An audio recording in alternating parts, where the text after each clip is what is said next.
There's no place to escape to. This is the last podcast. On the left. That's when the cannibalism started. What was that?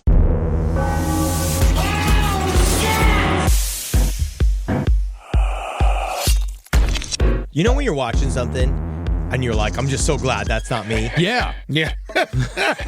Most of the things I watch, I think, that's the reason why I watch it, is so I can say I'm glad that's not me. Just watching all of the because it's been so long since I'd seen Paradise Lost. Ooh. And watching it all again is just like, you just forget how much of a nightmare scenario. Yeah. Do you remember that movie, The Bear, where they just follow the bear around and its cubs and stuff? Yeah. That's the last time I watched something where I was like, I wish that was me. Welcome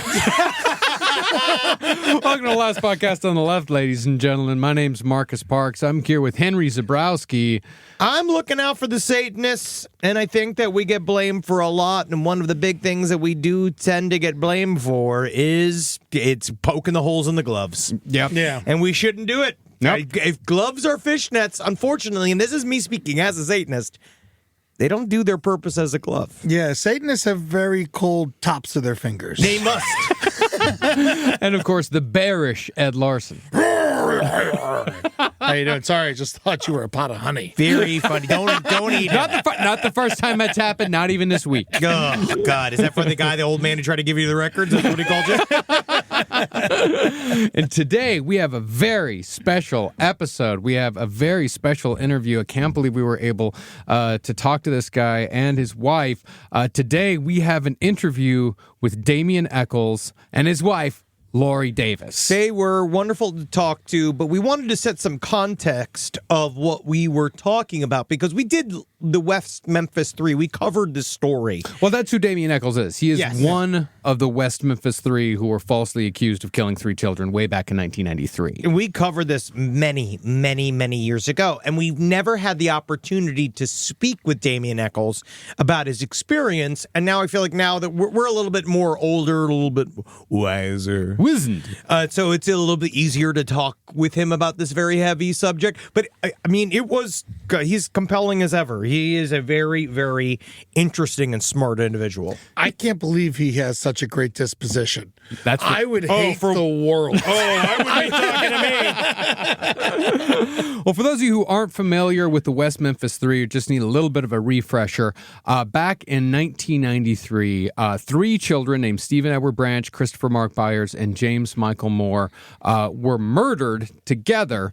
They were children, all around 8, 9 years old, and their dead bodies were found mutilated in basically a wooded area in the town of West Memphis, Arkansas. They were seen because they were first discovered missing that one evening, the evening of May 5th. Christopher Byers, Michael Moore, and Stevie Branch, and they stated they were missing. They went looking for them. They began their search at the Robin Hood Hills, which was like right near where all of these, what would come to be known as the West Memphis 3 would be where they lived. It was this like weird kind of like middle, next to a highway, kind of like embankment forest. I mean, it's just one of those pieces of woods. It's kind of like where Kaylee Anthony was found. It's just like a piece of woods where kids go to play. Yeah. And so their bodies were found, and it was an absolutely horrific crime scene. I mean, the kids had been bound.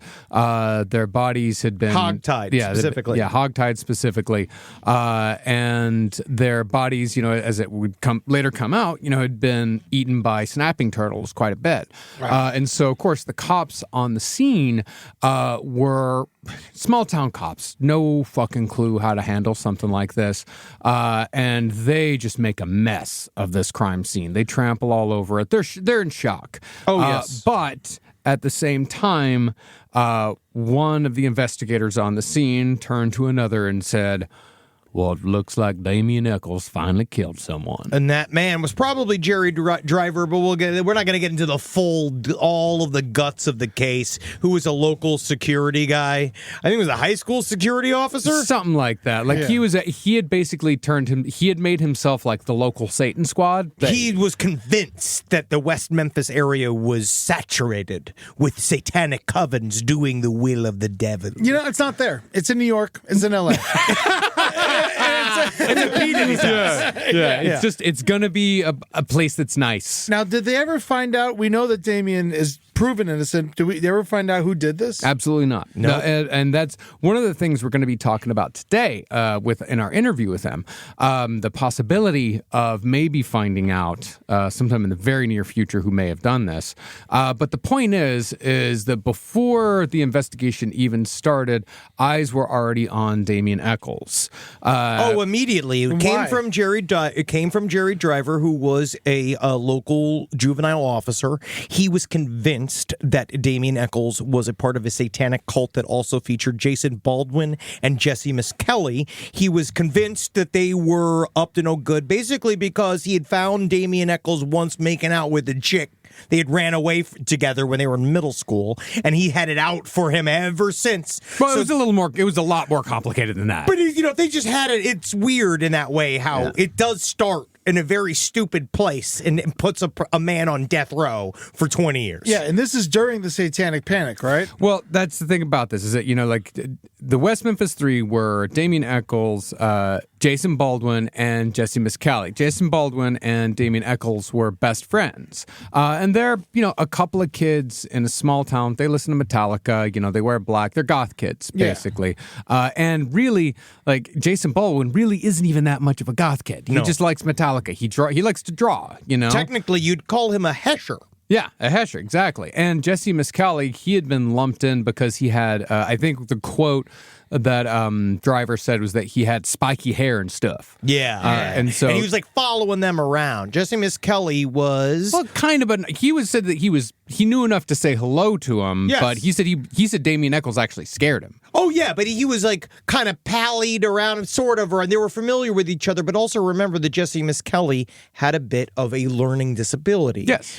And so they were all subsequently arrested. They could not find there was evidence, but they didn't do anything with it. They had the shoelaces. This was before proper DNA testing could be done. So they had found some portions of material on the shoelaces, but all they could get from it was blood type. That was the only thing they had back in the day. They were found stuck in the mud. So when they were pulled up, they had sticks that were stuck in the mud with them that kept their clothes underneath the surface. And when they pulled up, why they jumped to conclusions that it was satanic activity was because of the quote-unquote genital mutilations on the boys. And not only were they hogtied, but their genitals were mutilated. And so this was pulled into this, a part of they did a big, torture style ritual. And of course, the people with the Marilyn Manson shirt would know exactly how to do that. Mm-hmm. But it wasn't them. It was turtles. It was turtles. Yeah, We're pretty certain that it was turtles. Yeah, it's pretty certain because turtles will go after the fleshiest parts of the body first, and based on the bite marks and based on turtle activity and the fact that just snapping turtles are just everywhere in the Robin Hood Hills area points towards most likely it being snapping turtles that did the mutilation. Who also, I will say, snapping turtles look very satanic. They do. They're very evil. Very scary. They're very scary. They're very, very scary. Basically, what it all comes down to is that, Damien Echols had kind of been talking shit around town, being the scary kid, saying, yeah, I killed those kids, whatever. Super evil, yeah. Yeah. Trying, basically puffing up his chest a little bit, just kind of fucking with people. We all knew a bunch of kids like that. Of course. Yes, of course we did. But at the same time, Jesse Miskelly had been brought in to be interrogated and gave a confession to the police saying that he did it along with Damien and Jason Baldwin. And this is a textbook case of police coercion when it comes to Jesse Miskelly. They, lead him on at all points. If he says the wrong thing, they'll correct him and he'll say, oh, yeah, that's right. You're right. And eventually, and they keep telling him the whole time, hey, Jesse, as soon as you tell us this, you're going to go home. Yeah, all you got to do is tell us what happened, and you can go home. To the point where he confessed to a triple murder, or at least being involved in a triple murder, witnessing a triple murder, and then sat down and was taken back to his jail cell and sat down. And he's like, all right, my dad's going to come pick me up any second now. Yep. No idea. of the consequences of his actions. And so based off of that confession, and also based off of the testimony of a woman, an older woman, who said that she had gone to a Wiccan black mass with Damien Echols and Jesse Miss Kelly a few months before. By the way, that was absolutely false. She recanted her entire testimony when it came to that. Turns out she'd just gotten blackout drunk and went to a party in a field and had used that as the framework for like, oh, I went to this Wiccan, this Wiccan party, this Wiccan sacrificial ritual with these other two guys. And so, during the trial, all they had were these confessions. And there was also, they said that they had found these threads on the kids' bodies that were, they said, microscopically similar to threads that were found in Damien's trailer, which pretty much just proved that they all shopped at the same Walmart. Yes. It wasn't any, there was by no means anything forensic to link these guys to the crime in any way whatsoever. And there's and you can go back and listen to our series to, we go through every single piece of evidence that shows how they couldn't have done it. Yeah. Yes. The part that tripped me out the most was the stuff with the knife. When the prosecution basically said that this was the knife they used and they found it, but we all know that was that knife was tossed in a lake a month before the murders even took place. Yes. Exactly. And so all three of them were found guilty of this triple murder. Jason and Jesse were sentenced to life in prison, but Damien was sentenced to death. He got the death penalty. And so Damien Echols spent the next 18 years on death row. And that's going to be a lot of the conversation we're going to be talking about today is, his time on death row. The way he processed it, what he learned from within, how he grew while on death row, and kind of looking back, where is he at now? Exactly. And how his wife Lorri was there for him, and is currently helping him out with this new kind of breakthrough that they're hopefully going to get in this case. But Damien was released in 2011 along with Jason. On an Alford plea. Yes, along with Jason and Jesse on something called an Alford plea. It's basically an Alford plea is a way for someone to get out of jail and at the same time the government not take any responsibility whatsoever. He essentially says, okay, I admit the state has enough evidence to convict me, but I am innocent. I'm going to declare this kind of semi-version of guilty in order to get off. Yeah. And get out of jail. Yes. And that's how they got out of jail, was on this Alfred plea, because they spent, Metallica came to his aid, Eddie Vedder, Johnny Depp. It became a fucking massive cultural phenomenon. A cause celeb. Paradise Lost was the first time that Metallica ever allowed the use of their music to be licensed in a movie. Whoa. Because Lars is not the nicest man who's ever lived. Of course, until they really got the opportunity to really let themselves shine in Mission Impossible 2. Oh, yes. That really was that. Yes. Yeah, they really had it down there. So we're going to start our interview right now with Damien Echols and Lorri Davis, and we're going to start by talking about what got him into trouble in the first place, and possibly the thing that we're in the middle of right now, good old-fashioned satanic panic. Live from your grave. So, as somebody who was, I would say, directly affected by the satanic panic of the 1980s and the 1990s, probably the most high-profile person to be affected by the satanic panic, do you think that America is in the grips of another satanic panic, or that another one is coming? It's hard to say. I mean, if it does, it won't look like the last one looked. The same thing might happen. You might have groups of people that are persecuted for various reasons, but I don't think it's going to look exactly like it did back then. Back then it was people today, if you look back at the way the satanic panic looked back then, most people today would think that just looks fucking cheesy. Yeah. You had all the people accusing, Ozzy Osbourne of making people commit suicide by putting backwards lyrics in his music and all this kind of stuff. Nobody would take anything like that seriously now. So I think if something like that does happen, it's going to look completely different. All right. So, like, for you, like the Satanic Panic of the 90s, like, how did that trickle down from a national level down to your local authority figures? Because, what's incredible to me about your story is like how there were people that were in your life, even before the murders, that seemed to believe that they were battling a personal war against Satan himself. Like, how did that manifest itself? And they definitely weren't, because Satan would have won. I think it kind of trickled down in things like I don't even know where these guys came from, but you had people going into these small towns and doing like seminars for the cops on how they could recognize like satanic activity in their neighborhood. So it was coming like trickling down is a really good way to describe it, because it was coming down from somewhere else. Yeah. And being put in, basically like put into people's heads, put into the cops' heads. Even if the cops had never even thought about it, they had these people coming in and saying, look, this is going on and this is what you need to be on the watch for. And they're like, oh, okay, well, you must know more than we do, so we're going to do what you say. I know that you got a lot of harsh treatment when you win, specifically by the guards, who seem to sort of take enjoyment of what you said, getting you used to the water, essentially. I think you said in your interview with Henry Rollins. It's like, one of my questions is, though, like, do you feel like you got any different treatment from the prisoners or anything when you first go in there as the, like, minion of the devil himself?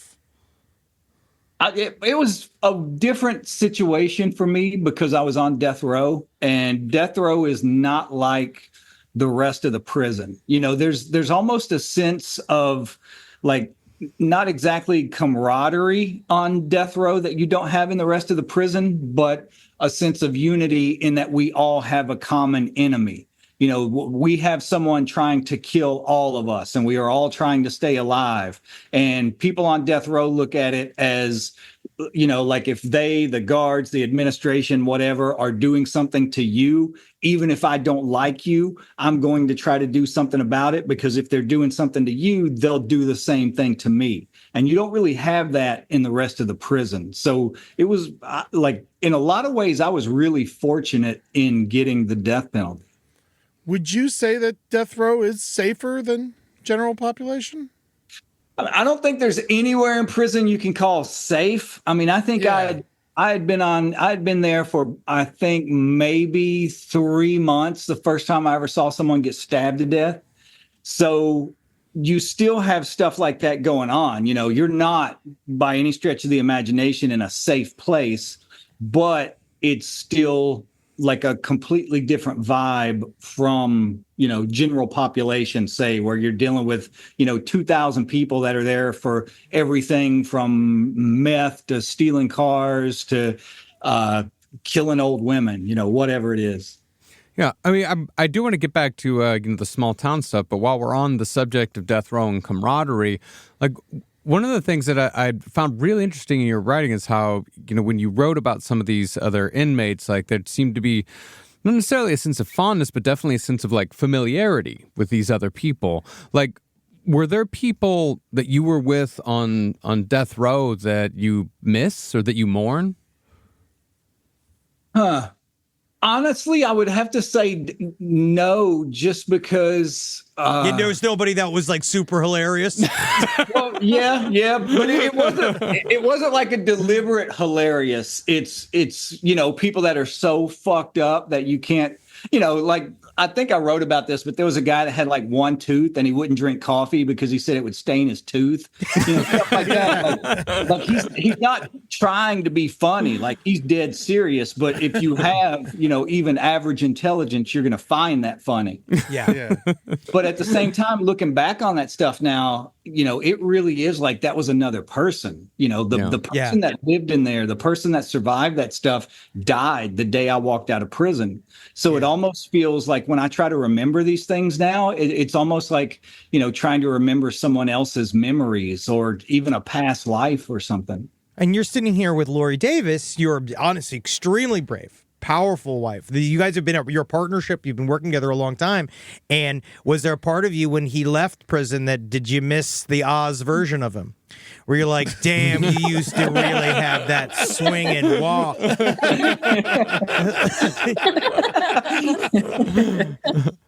That's a really interesting question because Damien really did.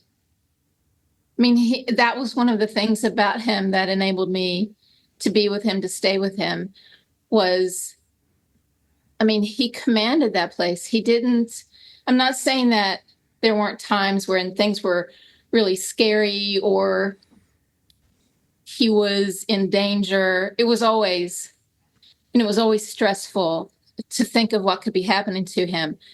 But there was something about him that just commanded his space, and he was able to hold his own. And that was the hard part about when he got out. He didn't know the world. He didn't understand any of the systems out here or how to do. I mean, here's the thing. He survived in a place most of us would never survive. Oh, yeah. For all those years. For 18 years, correct? Yes. Yeah. And then he gets out and everything crashes. His brain just crashes. And he can't, he was, like he said, he was a different person to me, but then I became a different person too, because, I say this sometimes, I'd become weaponized to do the things that I needed to do. I wasn't like that before I met him. And so suddenly we're these two people who have these abilities that we don't need anymore. And it's interesting. Like, how do you put down the sword? Like, at what point do you say we're safe? Yeah. That's a really good way of looking at it. That's what it felt like. It's like you get used to living in hell. You get so used to living in hell that you get up and you don't even think about it in the day. And then when you get out, suddenly you're having a nervous breakdown because you've never used a debit card before and you're having to figure out how to do that. All these little things that people out here take for granted that they grow up knowing how to do. It was like I had to figure all of that stuff out, like figure out a lifetime's worth of operating in the world in days. And it completely and absolutely destroyed me. I have almost no memory of the first 2 years that I was out of prison because it mentally crippled me so bad. It really did something to me. I didn't realize what it was at the time, but in hindsight, I realize now what was happening was I was having a nervous breakdown. Yeah. I would try to tell Lorri something is wrong. And she would say, what? And I would say, I don't know. I just know something is wrong. And it would manifest itself in ways like, when I was in prison, I would read like nonstop. Like sometimes I would read like 5 books a week. What else are you going to do in there? You read, you work out. The day that I walked out, I couldn't read anymore. Like I would read the same page of a book over and over and over, and I could not retain what I had read when I got to the bottom of the page. I knew something was wrong with me. Like I wasn't thinking right. I couldn't, I would go to dinner with someone and then reintroduce myself to them the next day because I could not even remember it. So I knew something was going wrong. And I knew I was absolutely miserable, but I could not figure out what it was until years later, looking back. What fixed it? Was it ivermectin or what brought it all back around? Like honestly, when did you notice like I'm okay? Like I might be okay? I think it was 2 things, really. One was, kind of going back to the satanic panic thing for a minute. When I was in prison, one of the things that allowed me to survive in there was the fact that I didn't even think about being in prison for days at a time. And the reason for that was because I had built a life for myself inside there. I had stuff that I was doing, like immersing myself in to the point where I didn't even think about the fact that I was in prison. And one of those things was Western Hermeticism or ceremonial magic, and it was when I was practicing this, by the time I walked out, I was doing it for like 8 hours a day sometimes. And it feels like you're on this adventure where you're constantly having all these experiences and learning stuff. And it's like being on the quest for the Holy Grail, to the point where I was content even when I was on death row. Not saying I didn't want out, didn't want my name cleared, didn't want to go home, but I was content even while I was there. When I walked out of prison, that was one of the things, in addition to like reading and losing my short-term memory, it was like I could not do the ritual work that I had been doing for hours a day that had held me together. Suddenly, I could not do it at all. And that was another big contributing factor to like the disintegration that I went through. What really started to stitch me back together was whenever I could slowly start returning to the ritual work, pulling my attention away from the world on trying to figure out how to operate in the world, bringing my attention just back to doing the ritual work and doing that for hours a day. That was one of the things that started stitching me together. The other thing was martial arts, karate and boxing were two huge steps in returning to any state of being normal. Rise from your grave. It's incredible. I mean, what I'm hearing from you again and again is like, it seems like the word that keeps coming back to me is reality. Is that it seems like over your life, the nature of reality has changed so many times. And when all of this stuff was starting to happen way back in the 90s, you know, before you were arrested or even afterwards, like at what point did it finally hit you like, oh shit, this is real? I don't think it's a one-time thing. I think it, you know that you're in serious shit whenever they arrest you. But you still keep thinking, you know, surely somebody's going to realize something's going wrong here and fix this. Yeah. At any minute, somebody's going to step in and set this right. You know, someone with an IQ of more than 15 is going to intervene in this situation and right it. And you keep waiting on that to happen. For years, you wait on that to happen. And for some men in there, I don't think it ever fully sits in. Like they go all the way up to the point of being strapped to that execution table thinking, okay, at any minute now, this is going to stop. You know, at any minute, something's going to change. Yeah. And so, I mean, I don't think there is ever like one moment that you can pinpoint. I think it's a gradual process. And for me also, you know, this is going to sound weird in a way, but there's been a few times in my life when I've met a very small number of people, or been in a very small or handful of situations whenever I've been in a place or something, whenever I knew, you know, like a lot of times we don't realize in our lives that something is important until we look back in hindsight. Oh, yeah. You know, yeah. We don't realize while we're experiencing that this is going to be a pivotal moment in the trajectory of my existence. But one of those times was the very first letter that I got from Lorri. Like the very first letter that I ever got from her, I knew to the core of my bones, this is not just another person. This is not just another letter. And one of the ways that I knew that, it felt like something clicked into place. And I had this feeling of they can't kill me now. They can still hurt me. They can still fuck me up, but they cannot kill me. It was just like a certainty that went all the way to a soul level. So that also kind of prevented me from, you know, giving into despair or, you know, experiencing that moment of complete loss of hope and all of that kind of stuff too. I also wonder if that, like, I find it also fascinating, the idea of using hyper methods of concentration to save you, to pull yourself up and out. And that really, it's like, what a very interesting thing to roll you into ritualistic magic, which is legitimately all about a harness of self-awareness and perception. Yes. Yeah, well, you know, a lot of people, whenever they think of magic, they have all these like woo-woo conceptions, like stuff they've seen in movies or whatever. They don't even, you know, realize like what it really does to you and what it really is.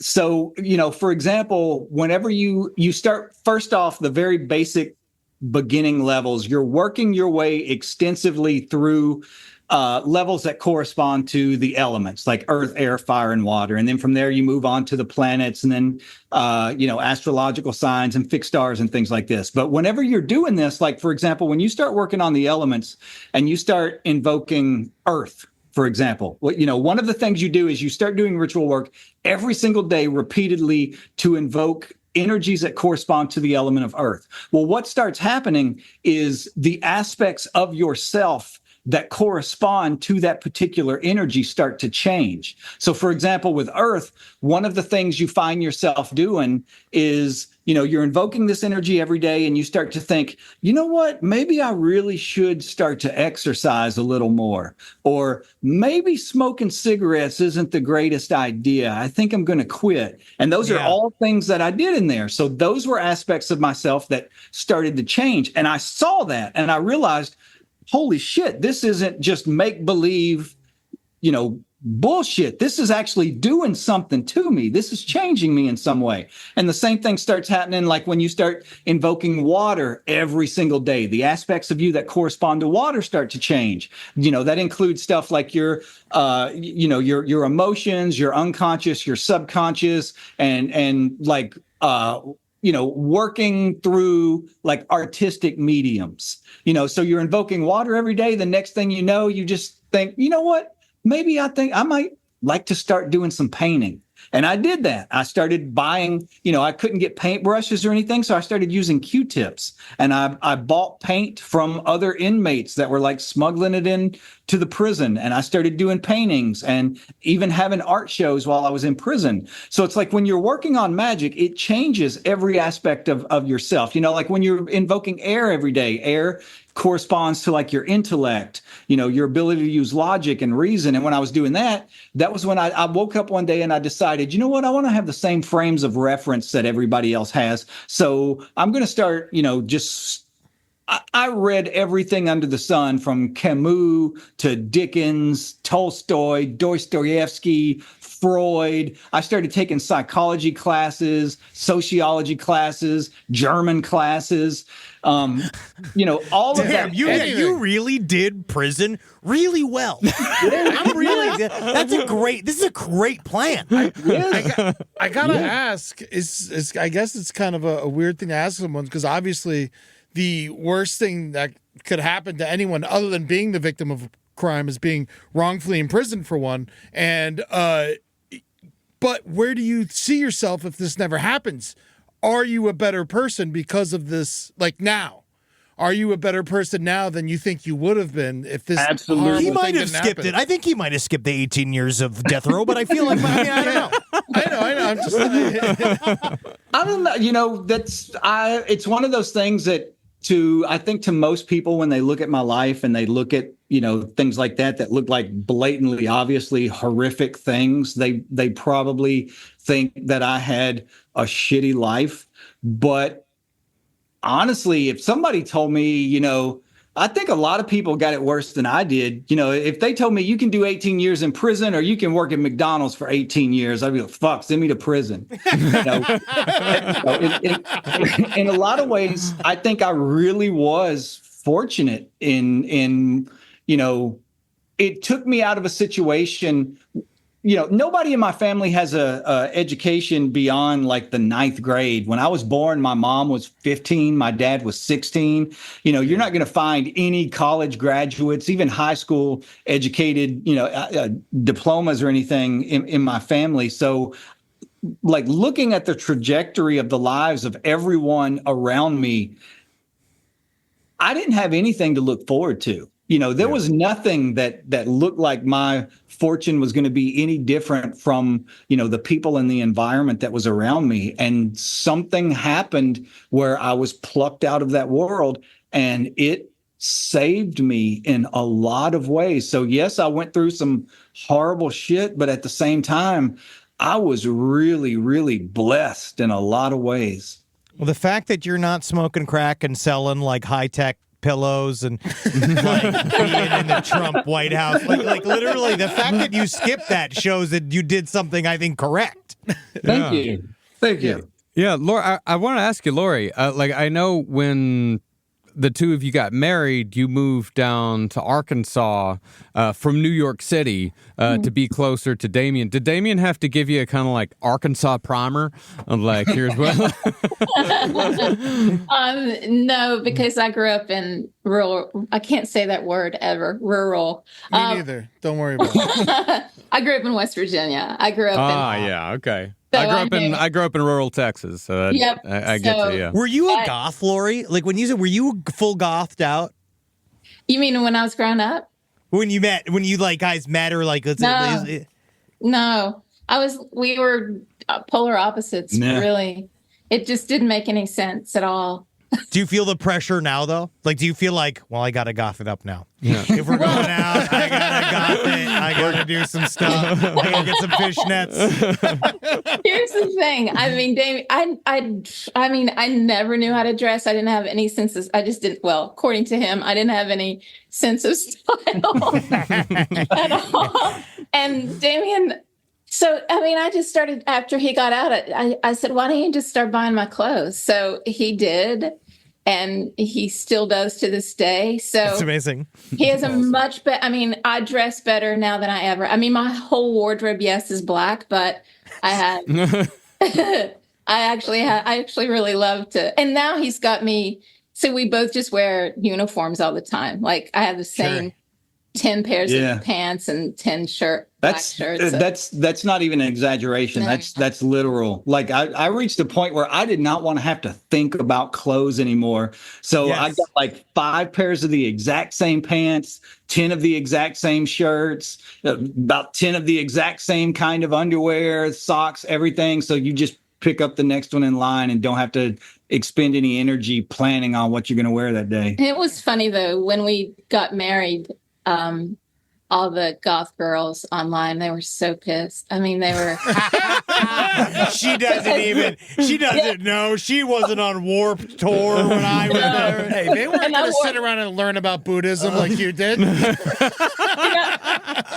I wore this like it was like a red kind of it was pretty, but it was this red kind of flowered dress, and there were all these comments online about she wore that dress. It's just on. Unbelievable. So, Lorri, do you also practice like ritual magic? I have a practice. It's not exactly the same as Damien's. It's different, but it's In the same vein. the same results. Sure. Hopefully. Yeah.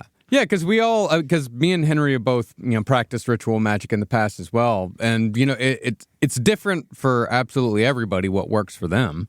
Yeah. As I'm getting older, it's changing. Yeah. That's for certain. Yeah. I'm more of a fan of Practical Magic, the movie. The movie with Sandra Bullock. He has a full theatrical poster tattoo on his back of the poster. Well, speaking of different kinds of magic, like one of the things I was so surprised to read about is that you found a theosophist on death row, a guy who actually studied Madame Blavatsky. Like, Crazy, that's dude. insane. What was his? How did that conversation begin? And like, what was that guy? What was his deal? So he and his best friend was a Zen Buddhist who got into a gunfight with the cops and got 2 of his fingers shot off. Exact opposite. Normally, you don't normally hear that's how a Buddhist dies. They shot off 2 of his fingers, so everybody on death row used to call him 3-Finger Woo. But he had a Zen teacher, a Zen master that would, he was the head abbot of a 300-year-old temple in Japan and would come back and forth to teach him. And when you're executed, the only person that's allowed to be with you is your spiritual advisor, like no family, no friends, any of that. So this Zen master came over to be with the theosophist's best friend whenever he was executed. After he was executed, he was allowed to come back on death row and tell us, what the guy's last words were and, how he held up during the execution, all this kind of stuff. And we just started talking and then started corresponding with each other. And his teacher became my teacher.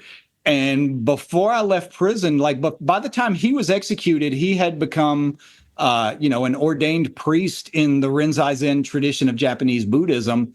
And I followed the same route, trained for years while I was in there with the same teacher, got ordination while I was in there.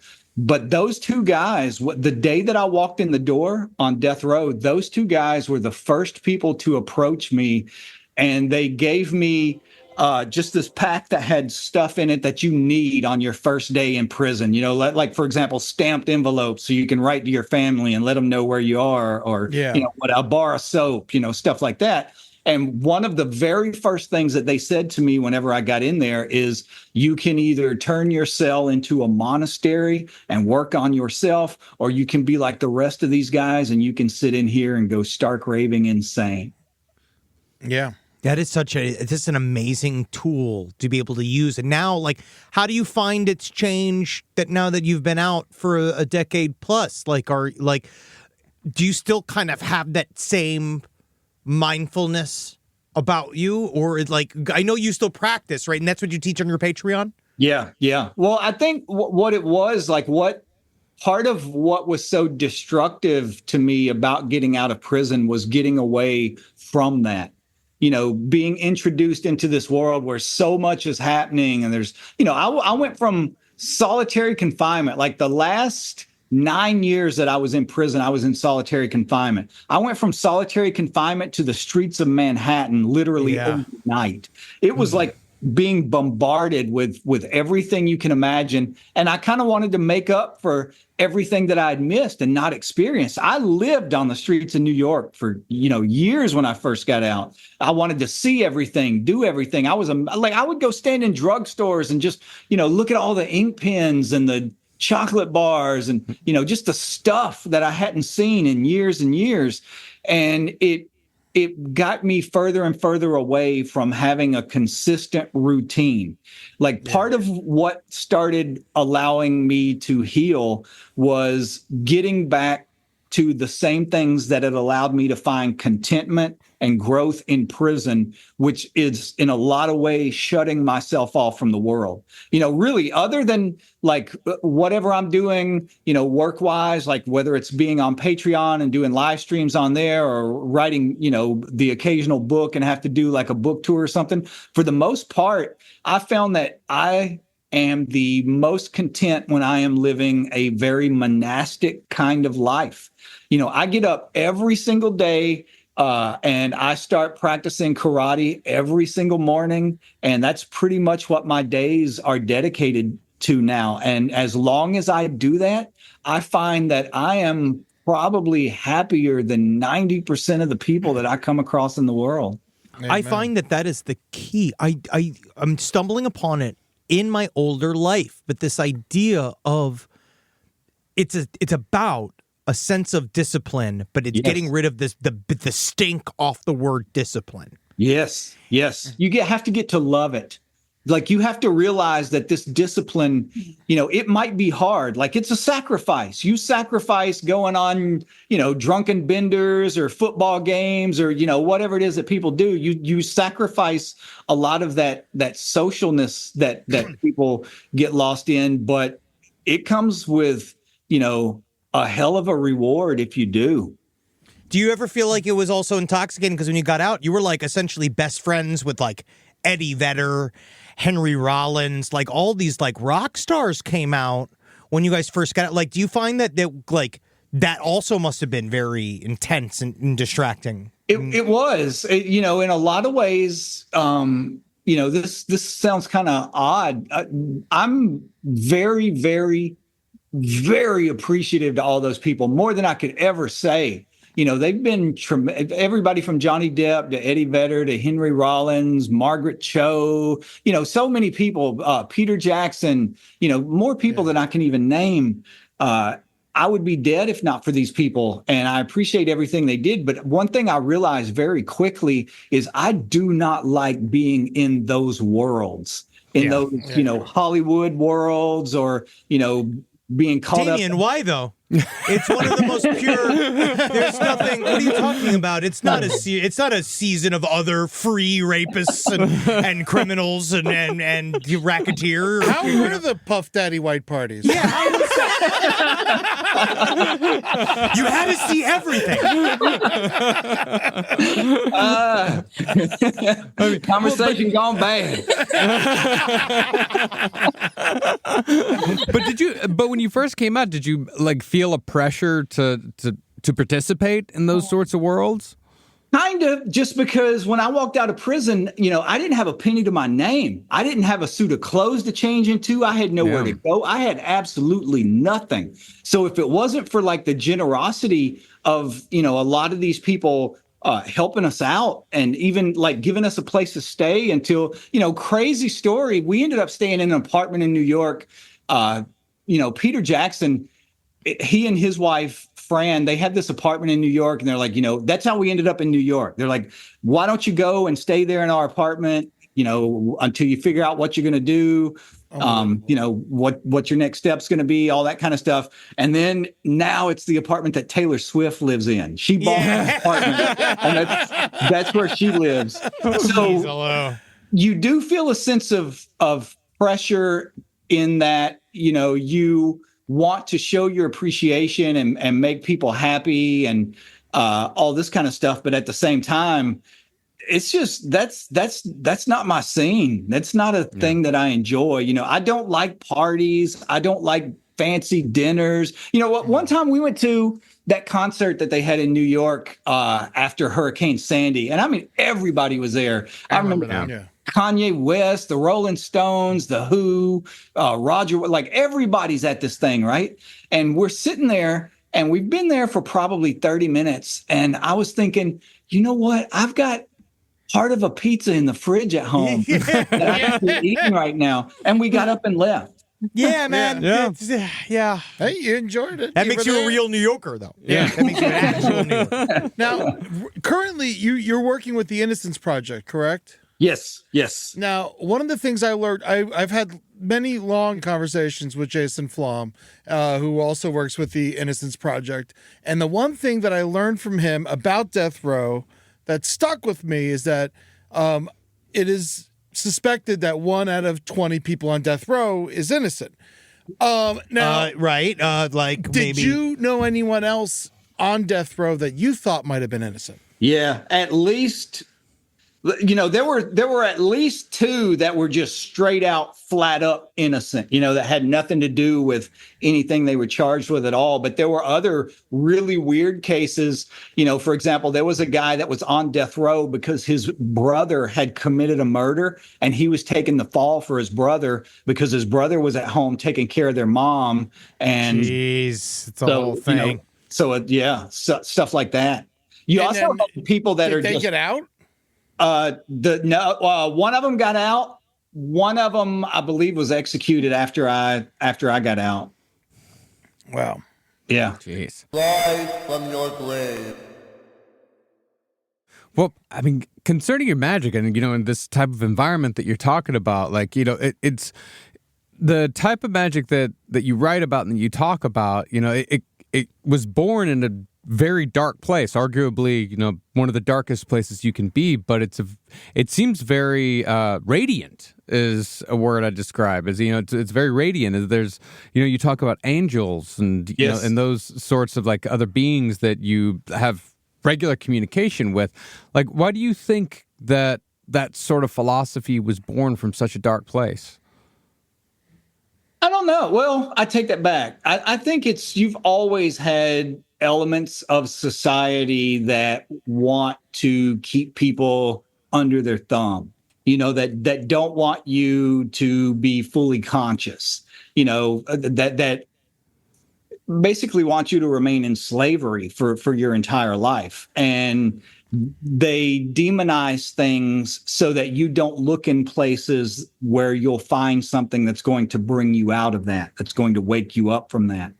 But that's exactly what magic is. I think one of the best descriptions I've ever heard of what you're doing whenever you are practicing this work was by Beethoven. And I'll mangle this. I won't get it exactly right, but it was something along the lines of, he said that the greatest thing that we could possibly hope to do is approach divinity as closely as we can, gather its rays, and disseminate them out to mankind.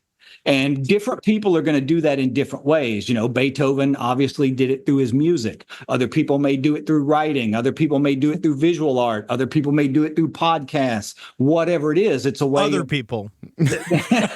Other people do it. But that's what you're doing when you're practicing magic, and you're doing the exact same thing that all the prophets in the Old Testament talk about in like this veiled language, you know, like in the book of Enoch and the prophet Ezekiel, you know, where they're talking about like approaching the throne of God and all this sort of Jacob's ladder. You know, that's what, when you're talking about the levels of magic, where you start off with the elements and then you move up through the planets and then the astrological work and the fixed stars, all of that. What you're doing is step by step ascending.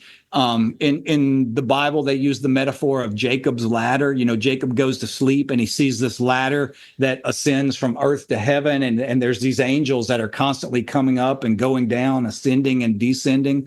Like, that's like a metaphor for this work, climbing one rung at a time from each element to each planet to each astrological sign to each fixed star, until you reach like the throne of God and bathe in that divine energy. Have you gotten there?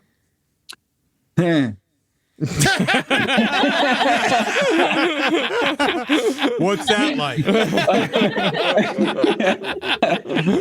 Those are things that I used to talk about a lot, and I stopped doing it. I won't say any names, but I did a podcast one time where I was talking, and this was a huge podcast, and it's supposed to be about spirituality and all this kind of stuff. And the guy asked me pretty much something along the same lines of what you just asked. And I started, so you fixed it then? You're with the Godhead then?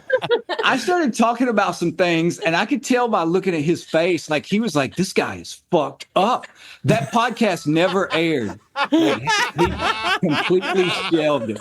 Oh, we're putting this out. Yeah. We're putting this the fuck out. Maybe twice. I actually wonder if, like, because I believe that partially what we are going to face in the next couple of years is it's going to be difficult for people that are of our persuasion to handle kind of definitely both the messaging and the temperament, and just the straight vibes are going to be off for the next couple of years.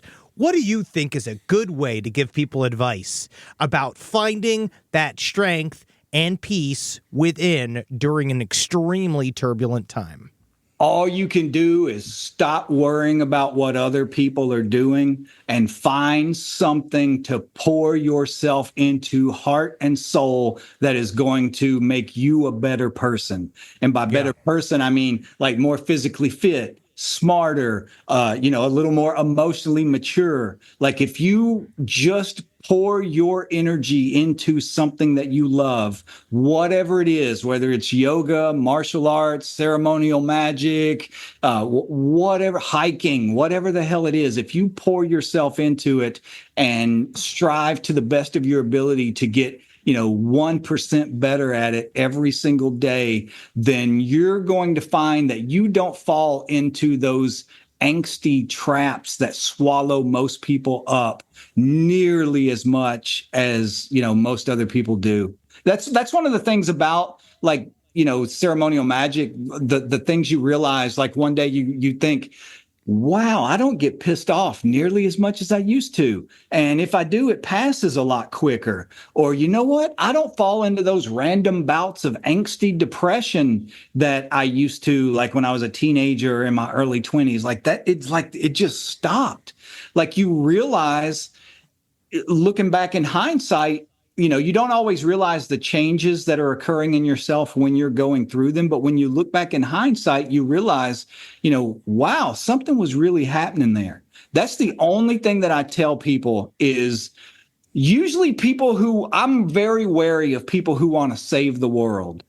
Usually those are people who aren't doing a lot of internal work. what I usually advise for people who are just miserable, due to external situations, circumstances, whatever it is find something that you love and pour yourself into it with everything you have, and you'll find that the world gets like 90% better. And I also feel that to my fellow magicians or people who want to do this and do this type of work is that what you don't know is that according to especially people like Gerda Jeef and these other things is that you can turn doing your laundry into a meditative exercise that benefits you spiritually, physically. Like there's a thing about it. It's how you do things. Yes, exactly. That's the thing about like martial arts. And one of the things that I love so much about karate is like when you're practicing, you are building like a kind of discipline that theoretically and hopefully will eventually start to leak over into every other aspect of your life. Like you will approach doing your laundry with the same level of clarity and commitment and dedication as you do whenever you go into class to practice. It's time to kick Staines' ass. I gotta go in there and kick the shit out of my wife's panties. And that's what I do. So as far as what's going on with y'all now, like y'all have had a huge year. You've had a huge hurdle has finally been crossed as far as finally clearing your name. Like tell us about this ruling that occurred in April of this year. Well, that was one of the reasons I wanted Lorri to do this is because here's the thing. I pay very, very little attention to my case at all. Like I can tell you almost nothing that's going on at any given period of time, just because I found that the more I paid attention to that stuff and the more that I focused on the details of what was happening and what could be happening next and when is this going to happen and when's the time frame for that, the more I paid attention to that, the more it pulled me out of like that monastic kind of life and made me focus on the things that made me miserable again. So Lorri really does handle like 98% of everything going on in the case. And that's why I wanted her to be here so that she could, I knew you were going to ask that question and I was going to have no answer to it. That's amazing. Thank you, Lorri, for all that you do. Yeah, so please explain, because we want to know, because I know that we try to, I'm not even going to try to explain what the Alfred plea is and all that stuff, because I feel like it's one of these things. So it's like, does this change that? We don't know yet. That will be, once we get the testing done, and we're feeling. So, first of all, tell us what the testing is and what you guys finally got over the line. People have no idea. Yeah. So let me start with just the even a little bit of the backstory. So we, because it's been, it's been a long, hard road to get here. So we asked to test evidence in 2019 because of a new technique called MVAC. And so, but there's a lot of new techniques that are even around now. So anyway, one thing after another, and we ended up, it just was, dealing with Arkansas was a nightmare. And we ended up finally, they told us that the evidence had been lost, stolen, or burnt up in a fire. And the evidence was a shoelace, correct, from the crime scene? It was, yes, all of the laces that tied the victim. So that would have, There were, let's see, how many sets of shoelaces that would have been? Six. So, and we ended up having to sue the state in order to get access to the evidence to see if they had it. And it turns out they did. So then we had to sue. Then we had to go to court to ask if we can test the evidence, and that's why we ended up in the Supreme Court. All of this took we got that ruling this past April. So that would have been from 2019 to 2024. That's how long it took. Wow. To do this. Damn. Yeah, and then people have been getting, because that was huge when that Supreme Court handed down that ruling, but that was just the beginning. That's telling, and we've been so truly blessed with what's going on in Arkansas right now because the prosecutor is actually working with us. A wonderful prosecutor named Sonia Fonticello. And it's a prosecutor who actually wants to find the people who committed the crime. What a fucking novel idea. Yeah, exactly. Yeah. Honestly, Casey Anthony's got nothing going on. She can maybe help to get in there and have her search. So, but now it's taken, and people don't understand why it's been taking so long. They're like, well, they said you could test it. Just why don't you test it? But our lawyer, Steve Braga, who has just been, he's the most amazing lawyer. And it was Damien who sued the state and took this to court. Jason Baldwin and Jesse Miskelly were not a part of that lawsuit. So we knew at some point they were going to have to come on board. So for the last few months, what we've been doing is coordinating with their legal teams so that we all have an agreed upon order with the prosecutor. We're not there yet. We're close. We're thinking we're probably going to have an agreed upon order. And this means all the evidence is going to be tested and all of the techniques we're going to use, what labs we're going to use down to what scientists we're going to use. So it is going to be a very, very tight order. And we've been working with the Innocence Project to get recommendations, and other experts across really the best people have come aboard to help us. Couldn't have a better team. And finally, we're moving toward an agreement. Probably we'll have it in December. They're thinking we'll probably start testing in January. Jeez. And we'll probably have results. They're thinking earliest could be late February. So this is amazing. And I can't discuss all of the evidence that we're going to be testing. I can say that the ligatures are part of it and hairs, but there's also going to be other things tested. It's going to be...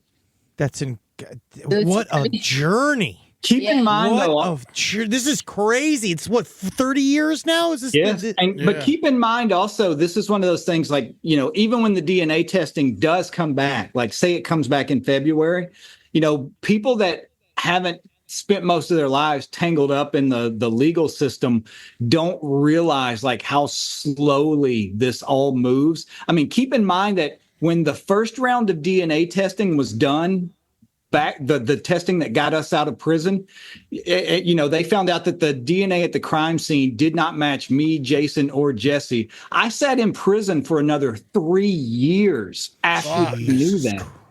So that's kind of how slowly this stuff moves. Well, especially for them to tell themselves they're wrong, because I don't think the government doesn't. They don't like it. Isn't that the whole point of the Alford plea? Is for everybody to just sort of say, like, no one has to be wrong. Now, yes. Do you have, obviously you can't reveal anything, but do you have a good idea who you think might have been responsible for this crime? Everybody kind of has their own ideas. This was one of the things my lawyer told me. Oh my God, do the two of you have different ideas? Whoa, do you guys both, do you guys like think it's different? You fight over dinner about who actually did it?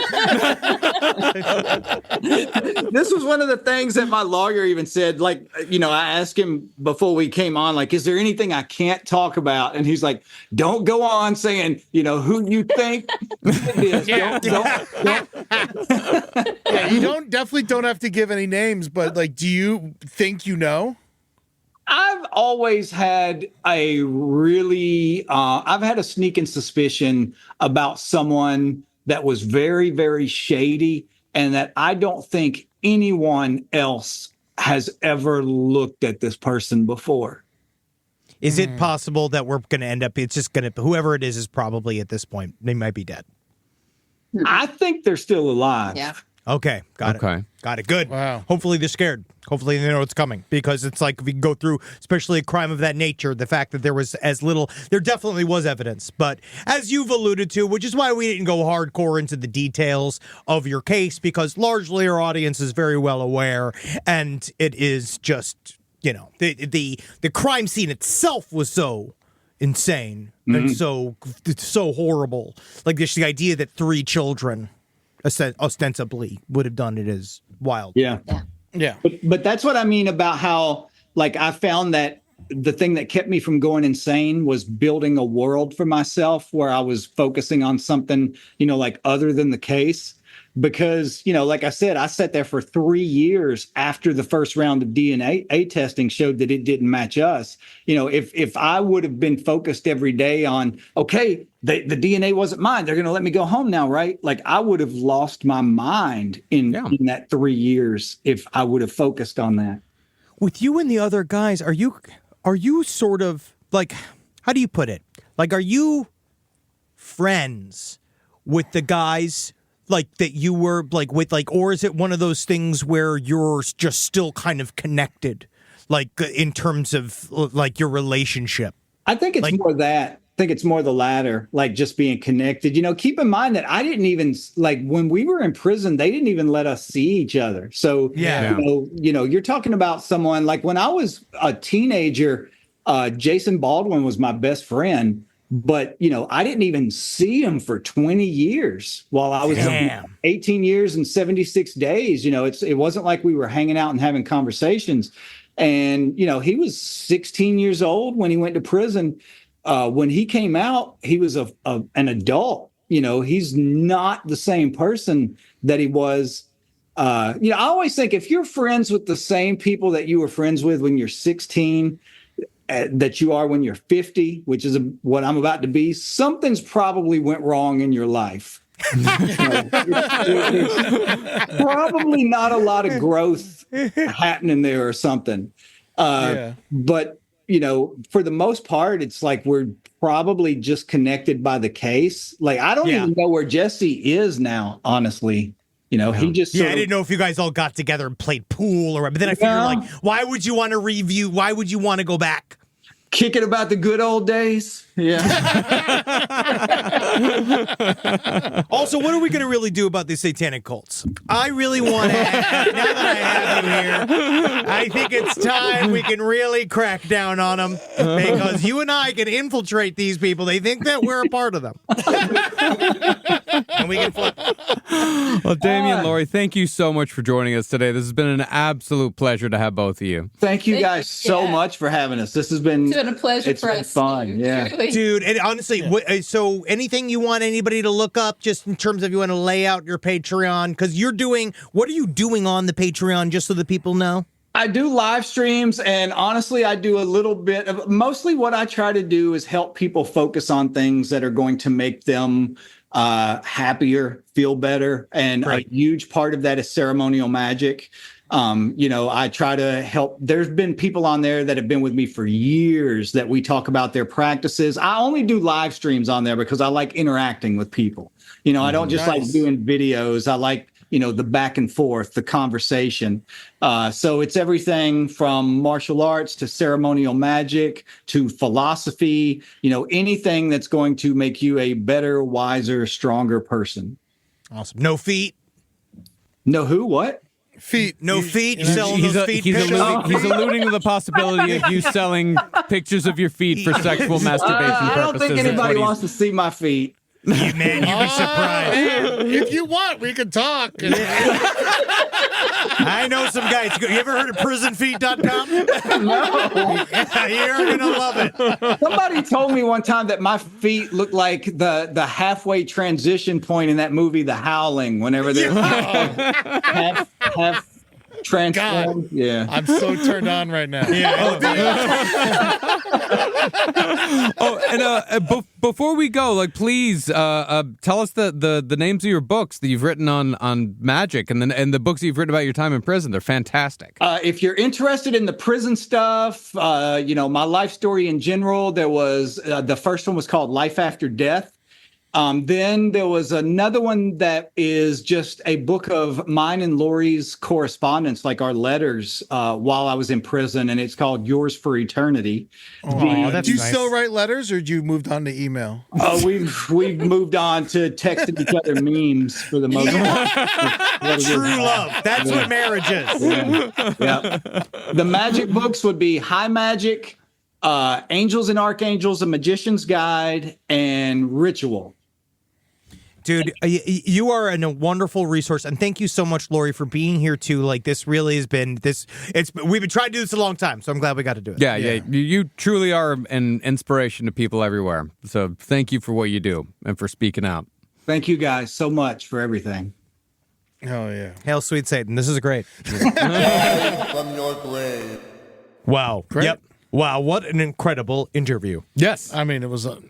I feel like a smarter person. He's a very inspirational person. It's good to be around him. Yeah, and it's an absolutely harrowing story, but it's extremely inspirational at the same time. I mean, for a man to find peace like that, I mean, the strength that it must take to find something like that is fucking incredible. I don't have it. I would die in there. I know that for a fact. Yeah. Go to Patreon. So go to patreon.com/lastpodcast and love to watch us talk and to see us live. You can go and see our live stream every Tuesday at 6 p.m. PST. That's right. Live, baby. We're coming to Brooklyn next week. I can't wait. King's Theater, one of the coolest venues in America. It's going to be amazing. That's going to be December 7th in Brooklyn at the King's Theater. Come hang out with us. Yep, and Atlanta, Dallas, Nashville, Detroit, Toronto. We're coming to all your cities next year. So go to lastpodcastontheleft.com to see when those shows are. And hail again, you fuckers. Hail Satan, you pieces of shit. And remember, Satan's not going to fuck you like that. Nope. He's not going to. Eye contact. Yep. Hail Damien Echols. Yeah.